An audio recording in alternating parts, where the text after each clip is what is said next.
Não é isto. Isto são meia dúzia de slides que eu fiz no ano passado com o professor Rui Paes. E que começa por isto. As poucas coisas realmente importantes a saber para utilizarmos interfaces gráficas. São estas 4.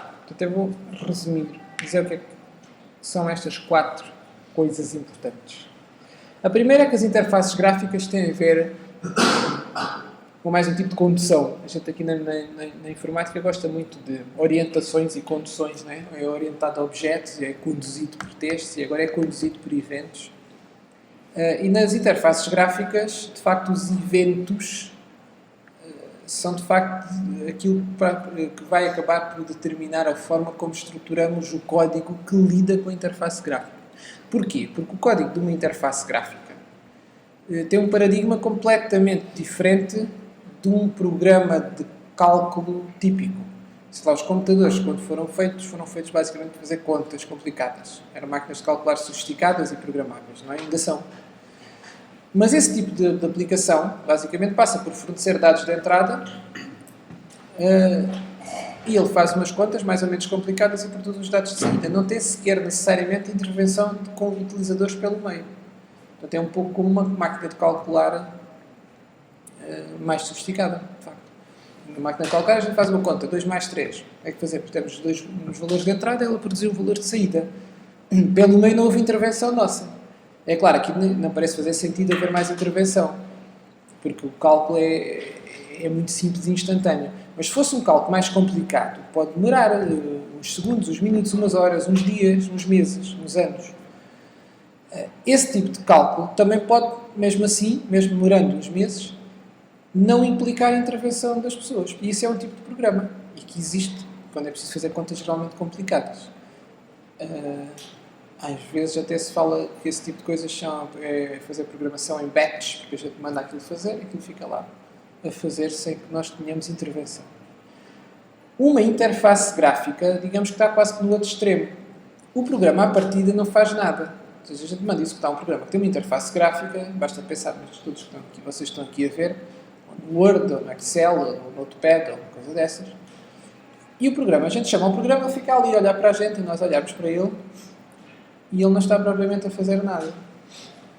Ele está simplesmente à espera que nós lhe digamos, agora faz esta atividade, que normalmente são atividades pequeninas, pode haver exceções, mas a maior parte delas são coisas relativamente instantâneas, não é? Se for num processador de texto, vamos lá mudar uma cor, vamos lá fazer isto, vamos pôr uma formatação assim. Portanto, são normalmente tarefas que ele faz ali numa fração de segundo ou em poucos segundos. E ele volta outra vez a estar à espera que a gente peça para fazer coisas. Portanto, o programa passa a ser reativo. Reage ao que nós pedimos para fazer. Está ali à espera que nós peçamos para fazer alguma coisa. Ora, é isso, o acontecimento a que o programa reage é o que nós chamamos aqui evento. O evento é, tipicamente, utilizarmos o rato para clicar num botão ou para escolher uma opção do menu, ou utilizar uma tecla do teclado para escrever uma letra, e tudo isso são vistos como eventos. Surge um evento que é o utilizador carregou na tecla tal, agora o programa vai ter que decidir o que é que faz com essa informação que ele clicou naquela tecla.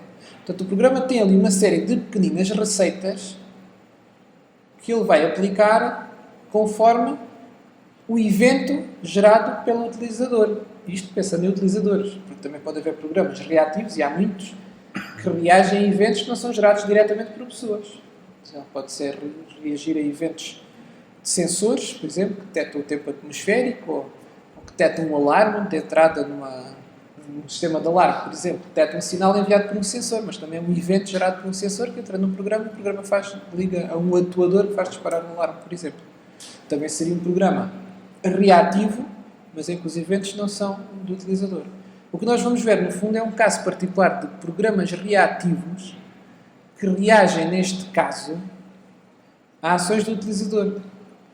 E como o que é típico aqui, no nosso caso, será a utilização de teclado e de rato, serão eventos gerados por teclado e rato. Noutro tipo de programas, com outros dispositivos de entrada, podem ser gerados outros tipos de eventos, como os tais sensores. Há sensores para muita coisa diferente. Portanto, essa é uma característica muito importante destas interfaces gráficas. Portanto, todos estes programas que nós agora damos por adquirido, não é? Mas que na verdade foram uma das grandes invenções da informática. Não é? Agora é um bocado, parece um dado adquirido, não é? Termos estes ambientes de janelas e botões e menus, mas se pensarmos que os computadores evoluíram basicamente em termos de interface, evoluíram das máquinas de escrever, não é? Tínhamos terminais em que escrevíamos texto e mais nada. As interfaces gráficas são um salto gigantesco em termos daquilo que se chama normalmente a usabilidade, ou seja, os computadores ficaram muito mais fáceis de utilizar devido a isso. E baseiam-se muito e fundamentalmente nesta noção de estarem ali à espera que nós possamos pedir para fazer coisas. Portanto, a condução por eventos é uma das coisas importantes. O programa vai ficar, em boa parte, a parte que diz respeito à interface gráfica, vai ficar estruturado de uma forma que tem a ver com este modo de funcionamento. Ele ter lá definido o que é suposto fazer quando nós produzimos um determinado evento. Quando clica naquele botão, é para fazer isto. Quando escolhe aquela opção do menu, é para fazer outra coisa. E até, felizmente para nós, há uma série de eventos que nós até não precisamos dizer nada, que são feitos de borla. Como, por exemplo, redimensionar a janela. Ele trata de redimensionar a janela e nós não temos que fazer código para isso. Essa é uma daquelas partes que já está feita. Nós conseguimos mudar o tamanho de uma janela, vamos ver, sem termos feito uma linha de código para isso. Outra parte, que aqui chamei de Model View Controller, embora o que nós vamos fazer já não será propriamente o Model View Controller original. E o que é isto? Isto é uma forma de estruturar o código de um programa que tem uma interface gráfica e que surgiu também na década de 70, também nas mesmas alturas em que foram inventados, praticamente pouco depois de serem inventados estes conceitos das janelas e do rato. E que consiste, no fundo, em olharmos para o programa. É isso que nós vamos aproveitar daquilo. Não vamos aqui estar a discutir exatamente como é que funciona o Model View Control, porque já há muitas variantes, e isso até é um tema que dá para muita conversa e discussão. Mas o que vamos aproveitar dali é aquelas três partes, e isso vai existir. O nosso programa vai, na verdade, ter estas três partes. O model, podem pensar nele como o programa principal, entre aspas. É aquilo que, na verdade, já fizemos parte no primeiro trabalho de avaliação. Fizemos uma parte do model, mas ainda não fizemos nada de interface. Além do model, de parte do model, né? Ainda devemos acrescentar mais coisas, mas além daquela parte do model, que é o núcleo do programa, fizemos algum código de teste para o model, mas não fizemos nada de interface. O código de interface vai-se, no fundo, dividir, ou aquele código responsável porque a interface funcione e que exista visível lá no ecrã, vai-se dividir por aquelas outras duas partes. Pelo view e pelo controller. O que é o view? Podemos pensar no view como o código responsável por aparecerem as coisas no ecrã. Portanto, o código que a gente tem que fazer para aparecer uma janela, para a janela ter um botão. E depois há uma outra parte. Qual é a outra parte que falta nisto? E que tem a ver diretamente ainda com a interface. É aquelas receitas que eu falei há pouco. O que é que nós queremos que o programa faça quando clicamos no botão? Essas eu vou-lhe chamar pequeninas, porque muitas vezes são pequeninas, mas não têm que ser. Essas pequenas doses de código, por assim dizer, que são executadas quando fazemos algo na interface, serão uma parte do código que temos que produzir, e é essa parte do código que vamos chamar, nesta arquitetura, chamamos-lhe controller. Portanto, independentemente dos nomes, até, o nosso programa vai ter estas três partes. O programa principal, que não tem nada a ver com a interface, e que é aquela parte que é suposto funcionar mesmo que a interface mudasse radicalmente, sei lá, deixasse de ser um PC, passasse a ser um telemóvel, ou passasse a ser um programa que funcionava através da web, portanto a interface era com base num browser, provavelmente. Mesmo que essa interface mudasse radicalmente, aquela parte do módulo era aquela que se mantinha igual. É isso que nós devemos sempre tentar. Porque esta separação é também algo característico da programação orientada para objetos. Tem a ver diretamente com a ocultação de informação, que permite maior abstração, permite maior independência entre as várias partes do código. O view e o controller têm já muito a ver com uma lógica de funcionamento por eventos. e de interface gráfica. Aquilo que aparece no ecrã e aquilo que é feito quando nós interagimos com a interface. Os últimos dois conselhos têm menos conversa. É muito importante, como vamos ver, o código para gerar interfaces gráficas é facilmente muito complexo. No sentido que há imensas classes, há imensos métodos, e cada método muitas vezes com muitos parâmetros. Então há demasiada documentação, digamos assim, à partida. Portanto, a única forma, diria eu, prática de fazer código de interfaces gráficas é partir de algum exemplo, mesmo que seja um exemplo muito pequenino. Se for um exemplo também muito complicado, se calhar não nos vai ajudar nada, não é? Mas mesmo que seja um exemplo pequeno, ajuda muito. Ou seja, aquela ideia de que não é boa ideia partir de uma folha em branco para fazer um programa, e que é algo que nós tentámos não ter em programação 1, por exemplo, partindo daquele esqueleto daquelas classes, para não termos que partir da folha em branco, é especialmente importante aqui, porque o código para as interfaces gráficas é mais pesado, ou seja, para conseguirmos ter uma interface gráfica mínima, temos que escrever ainda mais linhas do que para fazermos um print no ecrã. Embora a linguagem Java já seja até infelizmente conhecida por termos que escrever muitas linhas só para conseguir fazer um print. Há linguagens que a gente faz um print com uma linha só. E depois só temos que mandar executar o programa. Em Java temos que fazer pelo menos umas 5 linhas. Vamos fazer classe, depois temos que fazer public void main, string args, chaveta, system out, print, ln, aspas, não sei o quê. Temos que ter uma linguagem muito palavrosa para fazer uma coisa mínima. E no caso da interface gráfica ainda é um pouco mais palavrosa, portanto é ainda mais importante não partir da folha em branco. Portanto é muito importante partir de exemplos. E depois, como o código é complexo e tem essa documentação toda, ir diretamente só à documentação não é muito simpático. Porque é um bocado como procurar depois num dicionário a resposta para as questões. Se tivermos exemplos, é a melhor forma de encontrar respostas. Se tivermos um exemplo, que é mesmo à medida do que queremos, mas se não tivermos, então devemos procurar respostas. E felizmente a internet é uma enorme ajuda nisso. Estou convencido que se não fosse a internet, as interfaces gráficas eram piores do que são, de modo geral. Porque a internet acaba por ser uma base de dados enorme de perguntas e respostas. Qualquer que seja a biblioteca gráfica que vocês estão a utilizar, desde que seja uma minimamente popular, né? Se for algo assim muito obscuro e específico, se calhar tem que se restringir à documentação do fabricante ou coisa assim. Mas o caso do Java é o outro extremo, não é?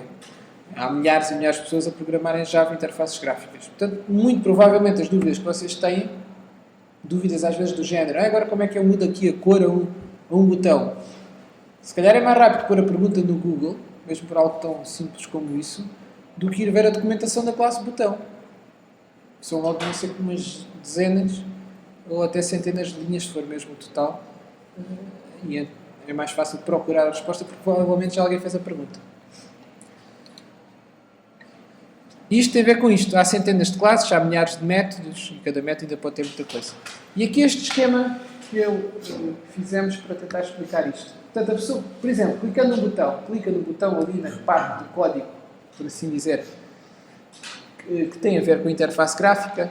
Isto é assim um boneco um bocadinho simplificado e simpático, não é? A pessoa não clica propriamente no código que gera a interface, mas estão ali no sentido de clica num botão e o botão foi gerado pelo código que está naquela parte que eu chamei GUI, que seria provavelmente a view.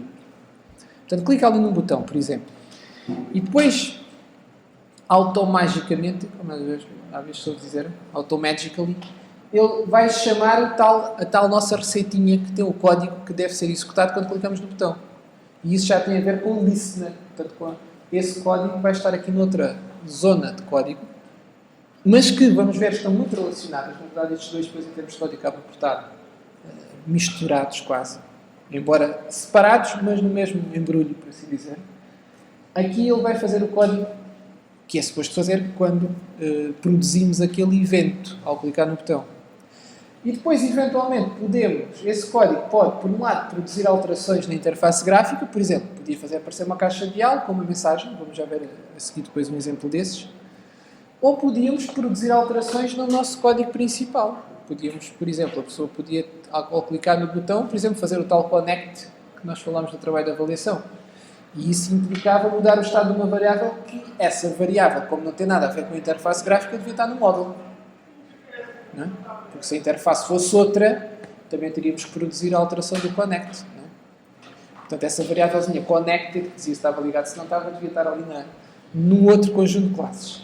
De certa forma, o que nós vamos fazer é que estes dois conjuntos, o GUI e o listener, isto vamos representar normalmente numa package, portanto, por um conjunto de classes.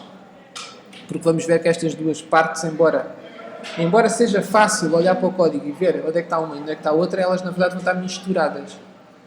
Normalmente, a maior parte dos listeners vão ser inner classes de classes que têm mais a ver com o GUI. Portanto, a gente faz uma classe para a janela e depois lá dentro tem pequeninas classes com o código que deve ser executado quando clicamos num botão e quando clicamos no outro. Portanto, estas duas vão ficar num package. E a parte principal, portanto, aquilo que vocês fizeram no trabalho de avaliação, vai ser o de package, que é o package do código principal do módulo. Continuando, isto é só uma pequena amostra da quantidade de classes que existem, não estão aqui todas. Repare, não é de admirar que existam muitas classes. Estas que aqui estão até correspondem, a maior parte delas, muito diretamente a coisas que nós vemos no ecrã. Só que quando vemos como utilizador, mesmo assim as coisas são mais simpáticas, mas na verdade cada coisa que lá aparece diferente, há uma classe para ela, e às vezes há mais que uma. Por exemplo, se vemos um botão, há uma classe botão. Se vemos uma JList, aquelas várias coisas, há uma classe para JList. Se há aqueles botões redondos, os radio buttons, também há classes para isso. Até há mais do que uma para conseguir fazer o radio button, porque na verdade há uma dependência entre os botões. Se há checkboxes, também há classes para isso. Tá? Menus, barras de menus, itens de menus, portanto tudo isso dá origem a imensas classes. E algumas bastante complexas. No caso do Java, há aqui uma complicaçãozinha adicional, mas na prática essa não é grande problema. É que o Java começou por ser ter em termos de interface gráfica aquele suporte daquela biblioteca que está ali do lado esquerdo, o java.awt.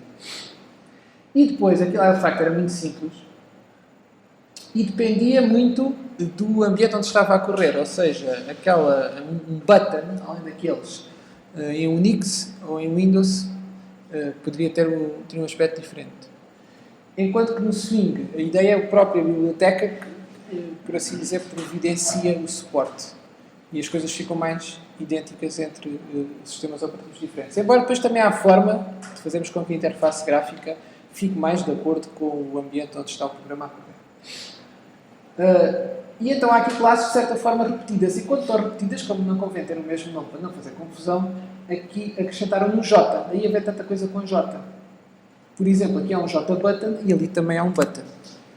Aqui assinalei umas quantas que são umas que nós vamos de certeza falar e ainda vamos falar mais uma ou outra.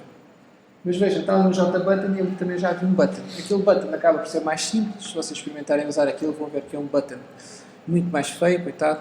E este aqui é um button, já é um botão. Já mais moderno. Hoje já não é muito moderno, já passou uns anos. Mas vão ver que tem muito melhor aspecto mesmo assim que o button. É uma questão de vermos com que é que comparamos. Não é?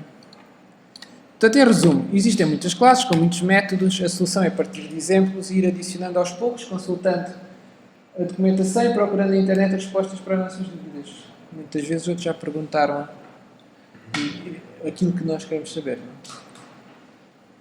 Não é? Alguma questão? Até aqui? Portanto, agora passamos por uma parte, espero que seja menos aborrecida, que era vermos um exemplo de código.